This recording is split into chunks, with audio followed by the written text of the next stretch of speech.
ഹരി ഓം. ഉദ്ധരേദാത്മനാത്മാനം ന ആത്മാനമവസാദയേത്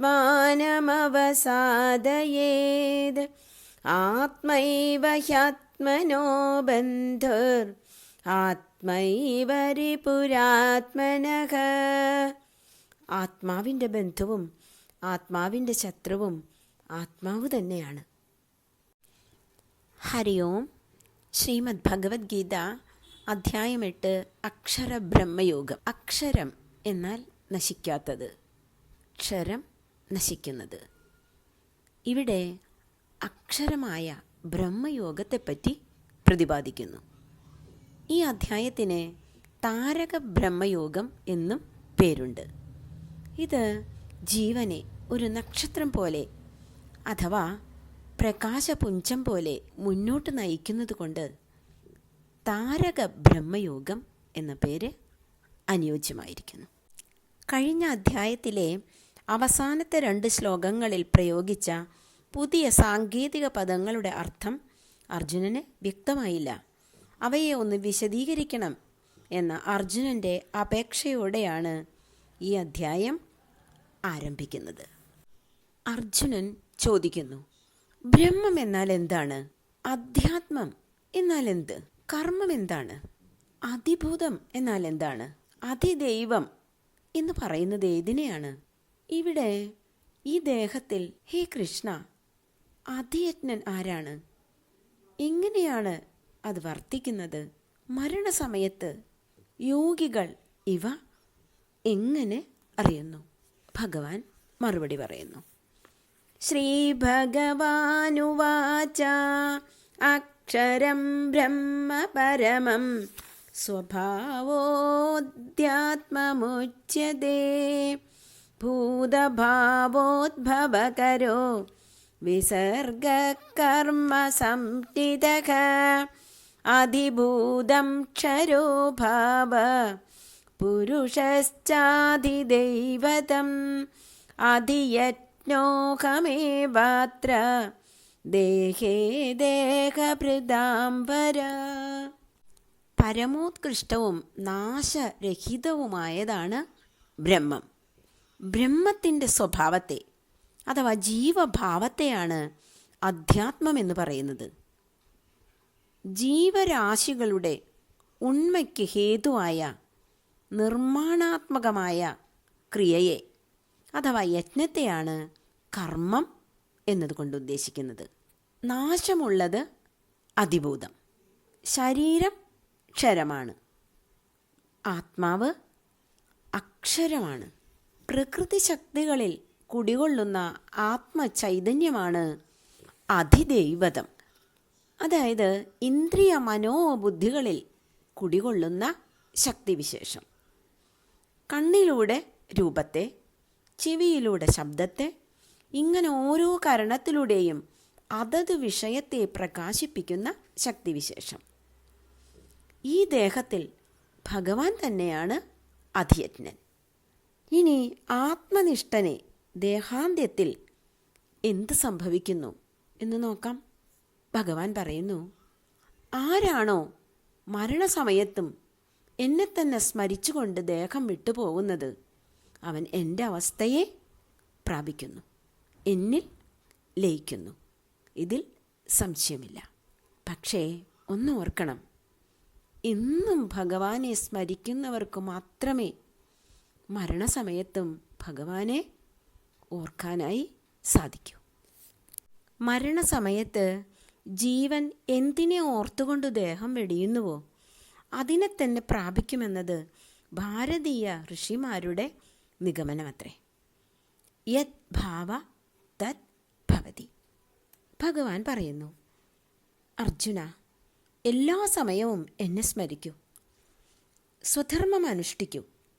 എന്നിൽ മനസ്സും ബുദ്ധിയും അർപ്പിച്ചാൽ എന്നെ തന്നെ നീ പ്രാപിക്കും, സംശയം വേണ്ട.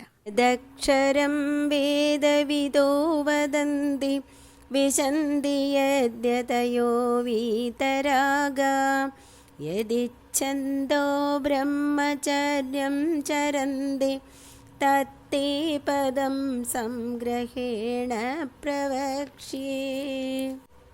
വേദജ്ഞന്മാർ അക്ഷരമെന്ന് അഥവാ നാശമില്ലാത്തതെന്ന് പറയുന്നതും എല്ലാ ആസക്തികളും വെടിഞ്ഞ് യോഗികൾ പ്രവേശിക്കുന്നതും ബ്രഹ്മചര്യം അനുഷ്ഠിക്കുന്നവർ ഇച്ഛിക്കുന്നതുമായ ആ പദത്തെ ഞാൻ ചുരുക്കമായി നിനക്ക് പറഞ്ഞു തരാം. അടുത്ത 2 ശ്ലോകങ്ങളിലായി വിവരിക്കുന്ന പ്രണവോപാസനയുടെ ഉപക്രമമായ ഈ ശ്ലോകം കഠോപനിഷത്തിലെ ദ്വിതീയവല്ലി 15-ാം മന്ത്രത്തിൻ്റെ രൂപഭേദമാണ്.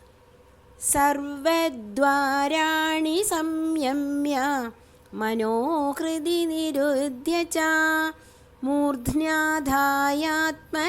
പ്രാണം ആസ്ഥിതോ യോഗധാരണാം ഓമിത്യേകാക്ഷരം ബ്രഹ്മ വ്യാകരൻ മാമനുസ്മരൻ യ പ്രയാദിത്യജൻ ദേഹം സയാതി പരമാം ഗതിം.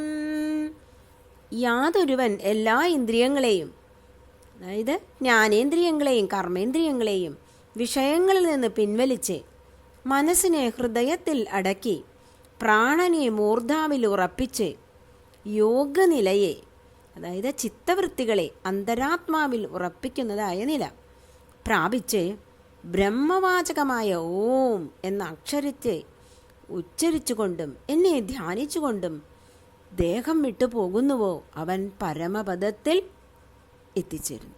ഓംകാരം ബ്രഹ്മവാചകവും ഉപാസനയ്ക്കും ധ്യാനത്തിനുമുള്ള ബ്രഹ്മ പ്രതീകവുമാകുന്നു. അല്ലയോ അർജുന, അന്യചിന്ത കൂടാതെ എന്നും എപ്പോഴും യാതൊരുവൻ എന്നെ സ്മരിക്കുന്നുവോ സുസ്ഥിര മനസ്സോടുകൂടിയ ആ യോഗിക്ക് ഞാൻ സുലഭനാകുന്നു.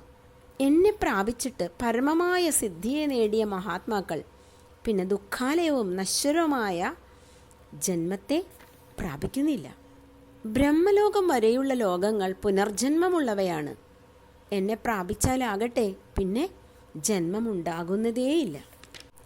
അഗ്നിർജ്യോതിരഃ ശുക്ലഃ ഷണ്മാസാ ഉത്തരായണം തത്ര പ്രയാതാ ഗച്ഛന്തി ബ്രഹ്മ ബ്രഹ്മവിദോ ജനാഃ.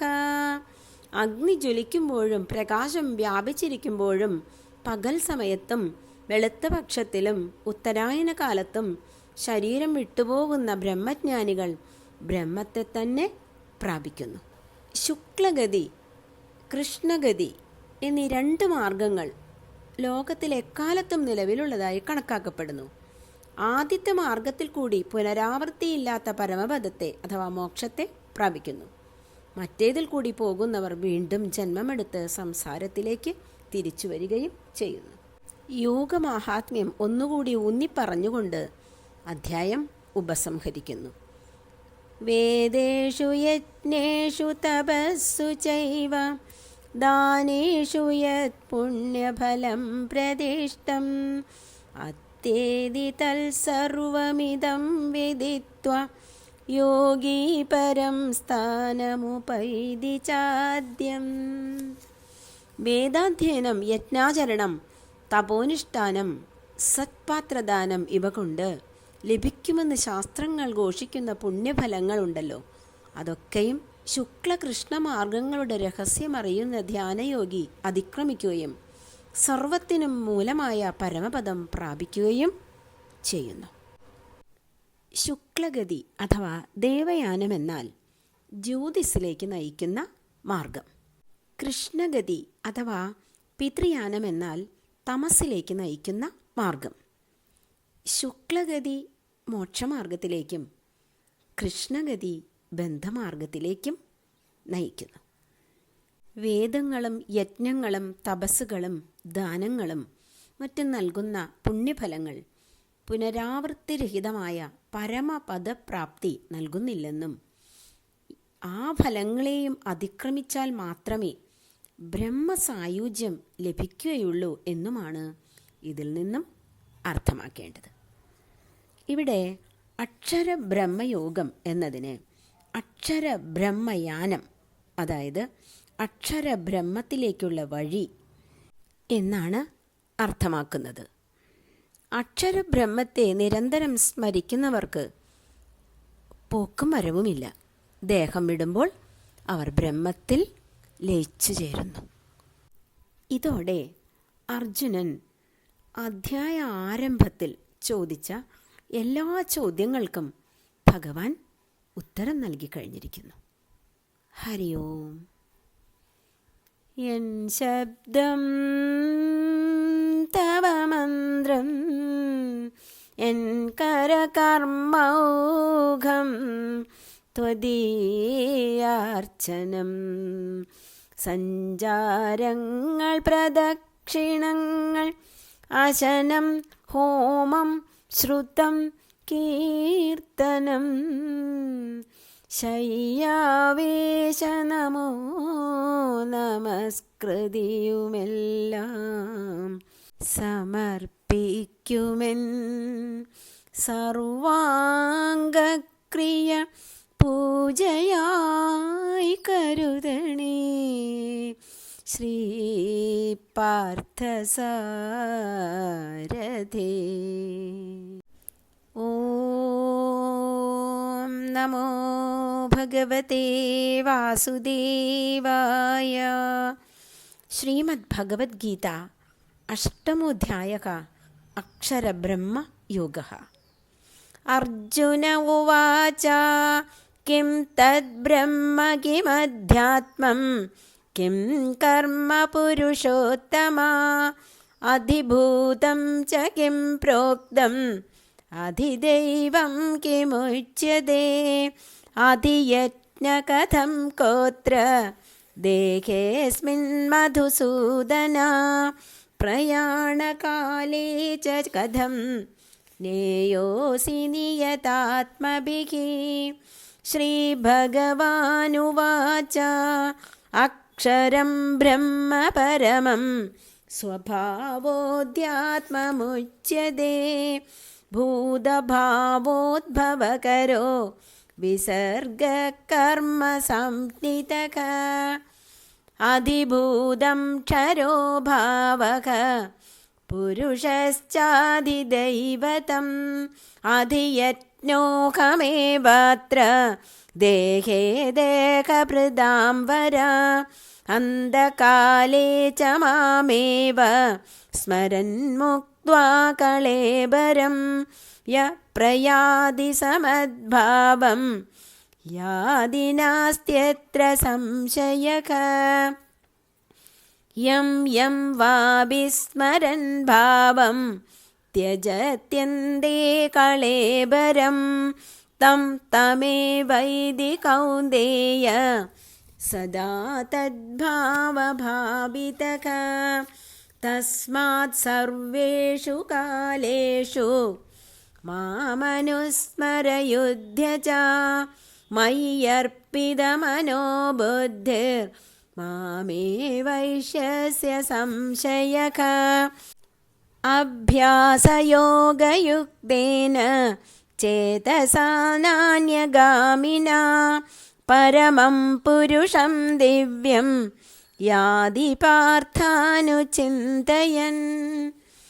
കവിം പുരാണാമനുശാസിതാരം അണോരണീയാം സമനുസ്മരേദ്യ സർവസ്യ ദാതാരമചിന്യരൂപം ആദിത്യവർണം തമസഃ പരസ്താദ് പ്രയാണകാലേ മനസാചലേന ഭക്ത്യാ യുക്തോ യോഗബലേന ചൈവ ഭ്രുവോർമധ്യേ പ്രാണമാവേശ്യ സമ്യക് സതം പരം പുരുഷമുപൈതി ദിവ്യം. യദക്ഷരം വേദവിദോ വദന്തി വിശന്തി യദ്യതയോ വീതരാഗ യദിച്ഛന്തോ ബ്രഹ്മചര്യം ചരന്തി തത്തേ പദം സംഗ്രഹേണ പ്രവക്ഷ്യേ.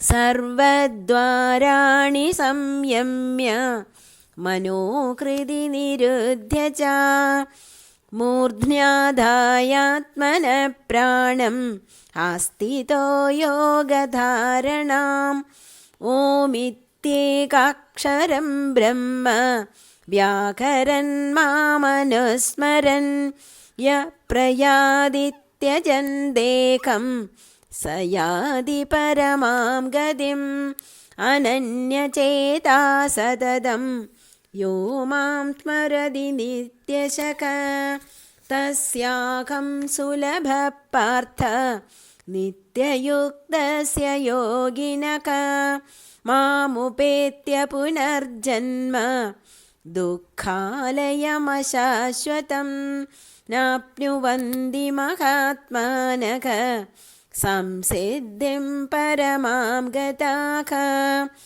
आब्रह्मभुवनाल्लोका पुनरावर्तिनोऽर्जुन मामुपेत्य तु कौन्तेय पुनर्जन्म न विद्यते सहस्रयुगपर्यन्तम् अहर्यद्ब्रह्मणो विदुः रात्रिं युगसहस्रान्तां ते होरात्रवितो जनाः अव्यक्ताद्व्यक्तयः सर्वा प्रभवन्त्यहरागमे रात्र्यागमे प्रलीयन्ते तत्रैवाव्यक्तसंज्ञके भूतग्रामस एवायं भूत्वा भूत्वा प्रलीयते रात्र्यागमे वशः पार्थ प्रभवत्यहरागमे परतस्मात्तु भावोऽन्यो अव्यक्तो व्यक्तात् सनातनः य स सर्वेषु भूतेषु नश्यल्सु न विनश्यति अव्यक्तोऽक्षर इत्युक्तः तमाहु परमां गतिं यं प्राप्य न निवर्तन्ते तद्धाम परमं मम पुरुषः स परः पार्थ भक्त्या लभ्यस्त्वनन्यया यस्यान्तस्तानि भूतानि येन सर्वमिदं तदं यत्र काले त्वनावृत्तिम् आवृत्तिं चैव योगिनः प्रयाता यान्ति तं कालं वक्ष्यामि भरतर्षभ अग्निर्ज्योतिरकः शुक्लः षण्मासा उत्तरायणं तत्र प्रयाता गच्छन्ति ब्रह्मवितो जनाः धूमो रात्रिस्तथा कृष्ण षण्मासा दक्षिणायनं तत्र चान्द्रमसं ज्योति योगी प्राप्य निवर्तते शुक्लकृष्णे गदिह्येते जगतश्शाश्वते मदे एकया यात्यनावृत्तिम् अन्यया वर्तते पुनः नैदे श्रुति पार्थ जानन् योगी मुह्यति कश्चन तस्मात् सर्वेषु कालेषु योगयुक्तो भवार्जुन वेदेषु यज्ञेषु तपस्सु चैव दानेषु यत् पुण्यफलं प्रदिष्टम् अत्येति तत्सर्वमिदं विदित्वा योगी परं स्थानमुपैति चाद्यम् ॐ तत्सत् इति श्रीमद्भगवद्गीतासु उपनिषत्सु ब्रह्मविद्यायां योगशास्त्रे श्रीकृष्णार्जुनसंवादे अक्षरब्रह्मयोगो नाम अष्टमोऽध्यायः। ॐ नमो भगवते वासुदेवाय। नमो भगवते वासुदेवाय।